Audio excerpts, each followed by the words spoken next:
Welcome back to All This Math. This is Professor Parker, and for today's lesson, we're going to go over an order of operations question. That's essentially what this is right here. We have -2 times -5 minus the quantity. We call that a quantity whenever we have an expression inside of parentheses, right? With an operation inside of it. We don't need to call this a quantity. We can if we want to, but we don't need to. But this is a quantity because it's got a lot going on inside the parentheses. So we got -1 squared minus 3, all to the third power. So this part is raised to the third power. This part is raised to the third power. This exponent 3 don't got nothing to do with the -5 and don't got nothing to do with the -2. So when you look at a problem like this, you always got to think about, well, with every math problem, you got to decide what you're going to do first. All right. So what I'm going to do first is I'm going to try to simplify what's inside this set of parentheses right here. I'm going to do that first, right? Because I'm following the order of operations. All right. Now, honestly, if I multiply these two first, it wouldn't really make a difference, but I'm just trying to stay consistent with the order of operations.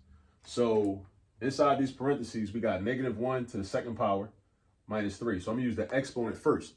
So -1 to the second power means -1 times -1, which is gonna give me a +1. All right. So that's gonna become +1 and then -3. And it's still to the third power. And I'm gonna just rewrite everything else.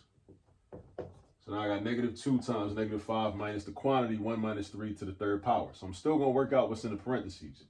So 1 minus 3, 1 take away 3 is not +2, it's not +4, it's not -4. If you add +1 on the number line and you move 3 spaces to the left, because that's what subtraction is telling you to do, subtract means move to the left on the number line, right?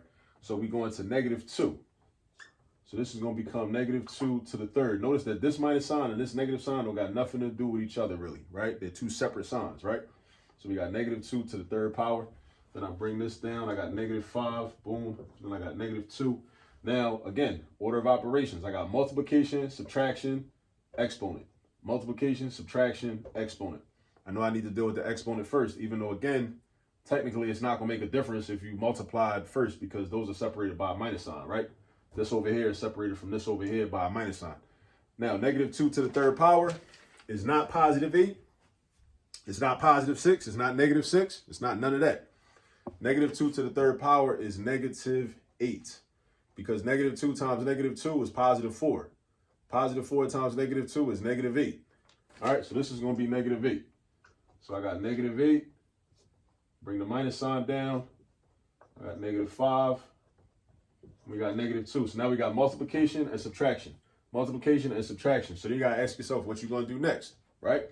We're going to multiply because according to the order of operations, we multiply before we subtract. So multiplication, -2 times -5 gives us +10. Why is it +10? Because a negative times a negative always gives us a positive product. A negative times a negative always gives us a positive product.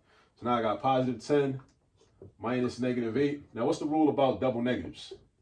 The rule about double negative says that when we have a double negative, that converts into an addition problem. So +10 plus 8 is what this becomes. And +10 plus 8 becomes +18. So again, just when you see a problem like this with a lot going on in it, go through it step by step. Decide what you're going to do first, then second, then third. Go through it step by step. Take your time. And then, make sure you're following the order of operations until you get to the final answer. All right, go get some practice. I'll see you on the next video. Peace.